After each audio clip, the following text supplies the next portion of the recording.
Okay, it's day 93, and this is part two. And I wanted to do a little focus here on Amen Mir. I did a video where I just socialized this by speaking in front of the Capitol, and I usually come back when I get to the keyboard and can do more a document-based approach. So sometimes I'll delete when I get talking points, just when I socialize things on site in order to generate research and so forth. But then I'll come back when research comes back, or sometimes just by myself, I'll come back and do this follow-up. But this is the guy who did the golf tainer deal. This is Amen Mir. I always call him Airman Mir because I throw an R in there and it's easy to remember airmen, and then jumping through a mirror or breaking a mirror as they jump out of an airplane, or however you want to think about it. Airmen, combing their hair in a mirror. But Airman Mir here, and I'm going to just call him Airman Mir, is the guy who approved the CFIUS deal. This is the guy who also approved the Uranium One deal.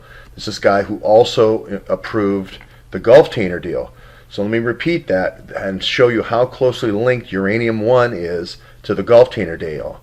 Airman Mir here is the guy who approved the Gulf Tainer deal. He's also the guy who approved the Uranium One deal, and I'll go on to prove that. Now, he is still number 3. He is still the Deputy Assistant Secretary of State at the investment security at the U.S. Department of Treasury. And I'll go through his background here as is linked in. I'll also show you how this was pushed through by the Navy and NASA together, and I'll show you the program that Navy and NASA have been running since, oh gosh, it goes back a long way, but I'll show you as of 2003. Okay, so here he is at the U.S. Department of Treasury currently, right now. He's the Deputy Assistant Secretary for Investment Security. But before that, he was a lawyer, and he's always been a lawyer. He's the counsel here at the Department of Justice. What do we know about Bruce Orr at the Department of Justice? What do we know about all the goings-on with Fusion GPS with Department of Justice and FBI and Peter Strzok and so forth? Is there a yellow cake rat line that hides other rat lines? Is the Navy basically just saying, we are going to run our yellow cake rat line and we're going to charge drayage for everything beneath whatever we put on the top of the yellow cake, and we don't want to really know what's beneath the yellow cake? Well, we'll get to that. So anyway, I believe that's exactly what's been happening with the Department of Justice and the FBI. They say, I don't want to really know what's beneath the yellow cake. Or what have you, low enriched uranium or high enriched uranium for that matter. Before that, you can see he was indeed the director of the Office of Investment Security, covering the time of Uranium One, which is around this time, 2009, and also January the 2014, when the Gulf Tainer deal was done. Okay, so these two projects, through Jack Lew, who was this Secretary of the Treasury, and Dennis McDonough, they just flipped jobs between Chief of Staff for Obama and Director of the Treasury. That covers both of those deals, both Uranium One and Gulf Tainer. These are linked. Again, what they've done is just divide them to make it look like two separate things to confuse everyone, but they're the same thing. It's the same project. It's a Navy project talking about uranium and controlling uranium. And I'll show you how long the Navy has been involved in this control of the uranium cycle, along with the help of NASA to add logistics in, okay, to track uranium as it goes around the world.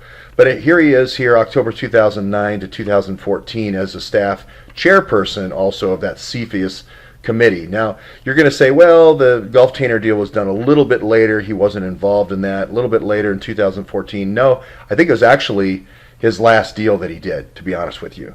And then where was he before that? Well, he was an attorney at Wilmer-Hale. Who else do we know from Wilmer-Hale? Of course, Bob Highly Enriched Mueller. Bob Highly Enriched Mueller was an immigration lawyer at Wilmer-Hale.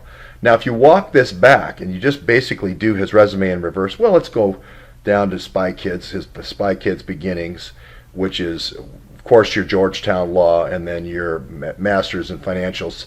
It basically means you become I'll just say alphabet lawyer.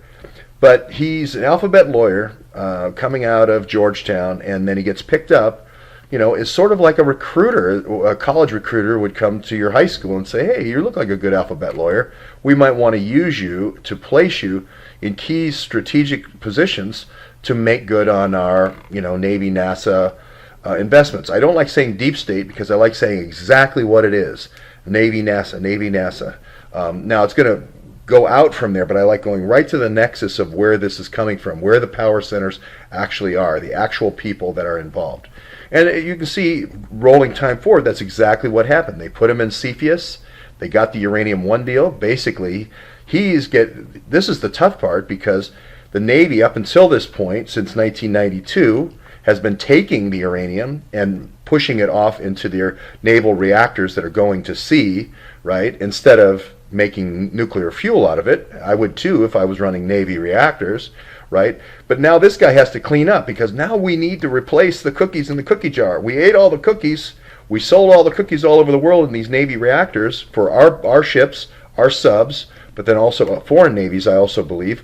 Plus, we also, with the Department of Energy, also sold this highly enriched uranium that these reactors will run forever, never need replacing the rods, to these smaller reactors distributed around our different Navy bases, Army bases, Air Force bases, etc. Now we need to replace the cookies in the cookie jar. So we need to have this massive program called Uranium One to affect that, to make that happen. And so basically, he gets brought in as kind of like the cleanup crew, and he has to make sure that the West is denuded.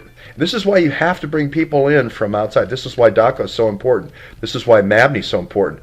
Most people, Americans, if they said we need to take a whole bunch of farmers' land away from them and commence mining, secret mining, or quiet mining, or whatever you want to call it, they would say that's not right. That you shouldn't take a farm or a ranch away from a family that's a farmer or a rancher that's been in the family for 6 generations.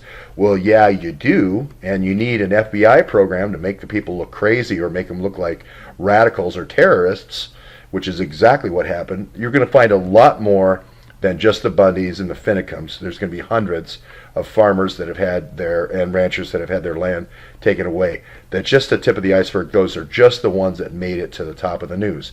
And then finally here, he's still in a position of power. You see, the deep state has not, I'm going to just say NASA Navy from now on. NASA Navy still is in power here. NASA Navy, the original group that was infiltrated was NASA, but then they ended up infiltrating in the Navy. I'll show you exactly what I mean. It's Navy reactors. This is the organization of Navy reactors, and here's our Chief of Naval Operations. Here's Steve Bannon, right? He is the key messaging officer between the Joint Chiefs of Staff. These are the most powerful people. This is Chairman Dunford right now. These are the most powerful people in our military, and Steve Bannon is right here between the Chief of Naval Operations and the Secretary of the Navy. Now, I don't know who is Secretary of the Navy. I do know the Undersecretary of the Navy. I think it was Lord. I think Ellen Lord, who was David Petraeus's protege at Textron. They did the imaging system, the infrared imaging system on one weapon system. I can't remember which one. I want to say the F-35. Ellen Lord, yes. I think she is the Undersecretary of the Navy. I'm not sure. But anyway, this is NAVSEA. This is why I've spent so much time down at the Navy Yard.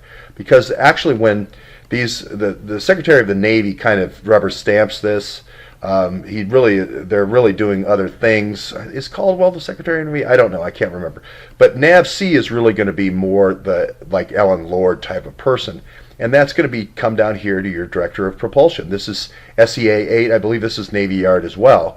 This is why I'm saying this is where the Department of Energy, which we were standing in front of, and the military industrial complex, or whatever you want to call it, deep state, come together right here. This is the key. And I've said this for a long time, but it's a difficult concept, and it's complicated. But you can see over here, I'm going to take off my Navy. I'm going to take off the best highly enriched uranium for my carriers, my subs, my surface ships. I'm going to protect my people first. If I'm Ellen Lord now, who Trump put in there just recently, I think August 2017, which really is a head scratcher. But I'm going to take care of my stuff, and then I'm going to even try to do the littoral ships as well. I predict that the gas turbine system will be removed, and you will see a power plant, a nuclear power plant going into the littoral ships. I also predict that Maersk vessels will go to a nuclear power plant as well, again directed from here. Why? You've got Steve Bannon here. Now we've got thousands and thousands of miles being logged, steamer miles, as Mattis has now popularized the phrase. So you've got drayage. You need to move this uranium all around the world, mostly nuclear submarines or other protected vessels. And also, if you're in a WAN, you get to move it through diplomatic couriers, okay? But you now can charge drayage. That most of the container uranium doesn't take up that much space. It does if you're shipping you have 6 cylinders, the big cylinders. But if you're just shipping the more concentrated fuel, it takes up a very small amount of space. And again, it's under heavy nuclear guard. People were telling me about Sandia Labs. They regularly practice Delta Force raids and defending against a Delta Force raid. This is the highest level of security that you can imagine at these national laboratories. And again, you're going to pawn off all the highly enriched uranium first to your friends, to your ships. You're taking care of your sailors, taking care of your folks in the space program, right? In the NASA program for all their needs. Then and only then are you going to give it to nuclear power stations. But the problem was they had taken so much uranium out of the system. By the year 2009, you have to replace it. And they went to other nations like the UAE and Iran to spin that uranium. That's the bottom line. Okay, and here I'll show you where there is a agreement between NAVC and the NASA to what's called do a benchmarking exchange. And this is basically going to come into how can we do crossover of technologies in terms of power plants, in terms of the electronics that run on these things, put nuclear reactors in there to keep things running. Also the space station, obviously you're going to have all the different satellites are going to run on these little power plants. They're going to be these snap reactors, and I believe these snap reactors are coming in a big way for these smaller ships. They're going to be much smaller ships. It's not only going to be big submarines with big nuclear power plants, but these snap reactors is the next wave of Navy, so to speak, technology, Navy NASA technology.